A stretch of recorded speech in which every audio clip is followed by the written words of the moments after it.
नाश्ता हो या फिर खाना हो, खाना अच्छा होना चाहिए, नाश्ता अच्छा होना चाहिए, ये सभी की डिमांड होती है। लेकिन रोज़ रूटीन से हट के हम कुछ क्या बनाएं, अक्सर ख़वातीन की ये परेशानी रहती है क्या कि आज हम नाश्ते में क्या बनाएं, आज हम खाने में क्या बनाएं। तो हम छोटी छोटी सी रेसिपीज़ आप लोग के लिए लेकर आते हैं जो कि बहुत ही आसान होती है, कम मसालों के साथ होती है और बड़ी ही टेस्टी टेस्टी बन के तैयार होती है। यानी कि आप रूटीन से हट के भी कुछ अलग बना सकते हैं। तो आज कुछ ऐसी मज़ेदार सी चटनी लेकर आई हूँ जो कि हम बनाएंगे कैरी की चटनी। इतनी मज़ेदार टेस्टी, आप इसको सादा रोटी पराठे पराठे के साथ तो क्या ही गज़ब की लगती है, और चावलों के साथ तो बड़ी ही कमाल की होती है। तो इसको बनाना बहुत ही आसान है, एक दिन बना लेंगे ना तो आप पूरे हफ्ते के लिए इसको सेव करके रख लेंगे। तो चलिए अब इस मज़ेदार और टेस्टी सी रेसिपी को बनाना स्टार्ट करते हैं। बिस्मिल्लाहिर्रहमानिर्रहीम। अस्सलाम वालेकुम। कैसे हैं आप सब लोग? उम्मीद है कि आप सब खैरियत से होंगे। मैं हूं शाहीन और वेलकम करती हूं आपके अपने ही प्यारे से यूट्यूब चैनल में, जिसमें आपको बहुत मज़े मज़े की टेस्टी टेस्टी सी रेसिपीज़ मिलती रहती हैं।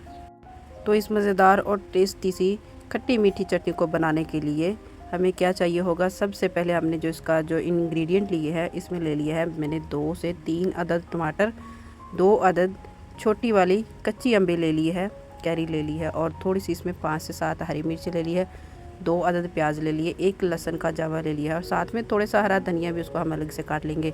तो जो हमने चटनी बनाने के लिए कच्चा आम लिया है उसको भी अच्छे से छील लेंगे, इसके छोटे छोटे स्लाइसेस में काट लेंगे, और टमाटर को भी काट के उसको सेट कर लेंगे, लहसुन को भी छीलेंगे। इन सारी चीज़ों को अच्छे से सेट कर लेना है।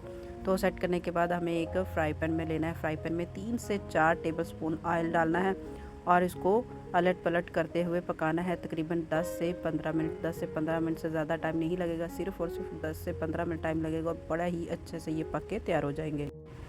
तो देखिए यहाँ पे हमें पकाते हुए इन सारी चीज़ों को अच्छे से तकरीबन 10 मिनट का टाइम गुजर चुका है, और टाइम कितना इसमें, ये सारी तीनों चीज़ें बहुत ही अच्छे से रेडी हो चुकी है। मतलब टाइम कितना लगा, 10 मिनट, और 10 मिनट में क्या ही ज़बरदस्त कमाल की चटनी बन के तैयार हो जाएगी। इसको सिर्फ यही मेन इसका प्रोसीजर होता है, इसको थोड़ा सा पकाना। आप कच्चा भी इसको ब्लेंड कर सकते हैं, ब्लेंडर जग में डाल के ना आप इसको कच्चे की भी चटनी बना सकते हैं। लेकिन अगर आप थोड़ा सा इसको अलग कर लेंगे ना, थोड़ा सा मज़ेदार और टेस्टी सा बनाना है ना, इसका थोड़ा सा कच्चापन ख़त्म करना है ना, तो इसको थोड़ा सा पका लें, 5-6 मिनट के लिए पका लेंगे। नरम हो जाएगा तो बड़ा ही ज़बरदस्त हो जाएगा। तो हम इसको बाउल में शिफ्ट कर देंगे, और इसके टमाटर के जो छिलके हैं, टमाटर के छिलकों को निकाल लेंगे सारे अच्छे से, और फिर एक चम्मच ले लें या फिर मैशर ले लें, जिससे भी आप इसको अच्छे से इसकी गुठलियाँ तक ख़त्म हो जाए, इसको मैश करें। मैश करने के बाद इसमें हम डालेंगे प्याज, और साथ में जो थोड़ा सा हरा धनिया बचा हुआ था, और इसमें ग्रीन चिली को भी मैंने नहीं पकाया है। क्योंकि उसका भी जो कच्चा टेस्ट आता है ना चटनी में, बड़ा ही ज़बरदस्त होता है। हमें सिर्फ पकानी थी ये 3 चीज़ें, बाकी हमें प्याज को भी कच्चा रखना है, उसका जो क्रंच मुँह में आता है ना, बड़ा ही ज़बरदस्त होता है। और हरा धनिया और पुदीना, इसकी क्या खुशबू, बहुत ही ज़बरदस्त है। तो रेसिपी देखते देखते अगर आप यहाँ तक आए गए तो रेसिपी को लाइक कर दिया करें, और चैनल को सब्सक्राइब करना ना भूलिएगा। ये आप लोग की तरफ से हमारे लिए एक छोटा सा प्यार होता है, ताकि हम मज़ीद मज़े मज़े की रेसिपीज़ लाइक कराते रहें। और अपने कमेंट बॉक्स में कमेंट करना ना भूलिएगा कि आपको हमारी रेसिपीज़ कैसी लगी। तो यहाँ पे हम इसमें डालेंगे स्पाइसेस में मैंने ले लिया 1/2 टी स्पून लिया है ज़ीरा, 1/2 टी स्पून लाल मिर्ची पाउडर, और 1/2 टी स्पून ही इसमें मैंने नमक लिया है। थोड़ा सा हरा धनिया और पुदीना दोनों चीज़ों को काट लिया है। तो साथ में मैंने बारीक बारीक सा चॉप कर लिया है प्याज और हरी मिर्च को। इन सारी चीज़ों को अच्छे से मिक्स कर लेंगे। देखिए टाइम भी थोड़ा सा लगा, लेकिन बड़ी ज़बरदस्त सी मज़ेदार सी चटनी बनके, कच्चे आम की चटनी बड़ी ही जायकेदार बनती है, इतना मज़ेदार कि आप इसको हफ्ते में एक बार बनाएंगे ना तो मुझे यकीन है सभी को बहुत ज़्यादा पसंद आएगी। आप इसको चावल के साथ, सादा रोटी के साथ, तंदूर की रोटी के साथ ये बड़ी ज़्यादा ज़बरदस्त लगती है, तो दाल चावल के साथ तो क्या ही कमाल की ज़बरदस्त बन जाती है।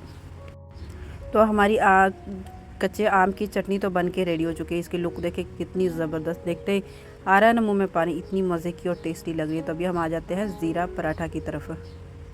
तो ज़ीरा पराठा बनाने के लिए ना सबसे पहले आटा गूंदना ज़रूरी होता है, लेकिन मेरे पास उसका ज़ीरा पराठा का आटा गूंदा हुआ था, तो इसलिए मैं आपको बता देती हूँ कि आप, तो ज़ीरा पराठा बनाने के लिए ना सबसे पहले आटा गूंदना ज़रूरी है। मेरे पास इसका आटा पहले से गूंदा हुआ था, तो इसको जब हम नॉर्मल आटा गूंदते हैं उसमें ही थोड़ा सा आप ज़ीरा और थोड़ा सा आप इसमें घी शामिल कर लें, तो पराठा बड़ा ही ज़बरदस्त और बहुत मज़े का बन जाता है। अगर आपके पास सालन या फिर ऑमलेट नहीं भी बना रहे ना, तब भी पराठा बड़ा ही कमाल का बनता है।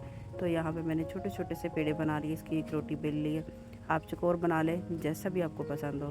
तो थोड़ा सा इसके ऊपर मैंने घी डाल दिया, और घी के ऊपर थोड़ा सा आटे को डस्ट कर दिया है और फोल्ड कर देंगे चारों तरफ से, और बहुत ही ज़बरदस्त। इसको 5 मिनट का रेस्ट देना ज़रूरी होता है। अगर आप पराठा अच्छा बनाना चाहते हैं तो इसको 5 मिनट का रेस्ट दें। 5 मिनट का रेस्ट देंगे ना तो पराठा बड़ा ही मज़ेदार और अच्छा पक के तैयार हो जाएगा, यानी इतना क्रंची और टेस्टी बन के तैयार होगा ना कि अगर आप हफ्ते में एक बार यानी कि संडे वाले दिन ट्राई करेंगे ना, तो संडे से पहले ही बच्चे आपसे ये इसी बात के लिए फरमाइश करेंगे कि जी हमें वैसा ही पराठा चाहिए।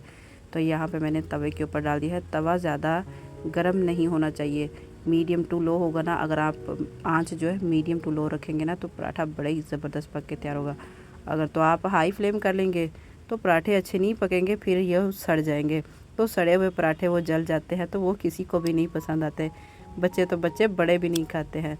तो लीजिए, हमारा बहुत ही ज़बरदस्त और मज़ेदार सा ज़ीरे का पराठा बनके तैयार हो चुका है। इसके साथ हम चटनी के साथ ले रहे हैं, और ना ही हमारे पास कोई और रायता वगैरह कुछ भी नहीं है, सिर्फ सादा सा खीरा और प्याज के साथ। इतना मज़ेदार ये नाश्ता बनता है ना कि मुझे यकीन है सभी को बहुत ज़्यादा पसंद आएगा। सिर्फ थोड़ा सा टाइम लगता है, जो कि हम मुख्तलिफ़ चीज़ें बनाए ना तो हम बाहर का खाना भूल जाएंगे, बच्चे बड़े सभी बाहर का खाना भूल जाएंगे और घर की चीज़ों को पसंद करने लग जाएंगे। तो फिर आपके लिए कुछ नया टेस्टी और मज़ेदार सा लेकर आएंगे। तब तक के लिए अल्लाह हाफ़िज़, टेक केयर। अगर अभी तक आपने चैनल को सब्सक्राइब नहीं किया तो जल्दी से चैनल को सब्सक्राइब कर लें, और अपने फैमिली फ्रेंड्स में भी शेयर करना ना भूलिएगा। ज़्यादा से ज़्यादा लाइक किया करें, शेयर किया करें, और कमेंट करके भी ज़रूर बताया करें।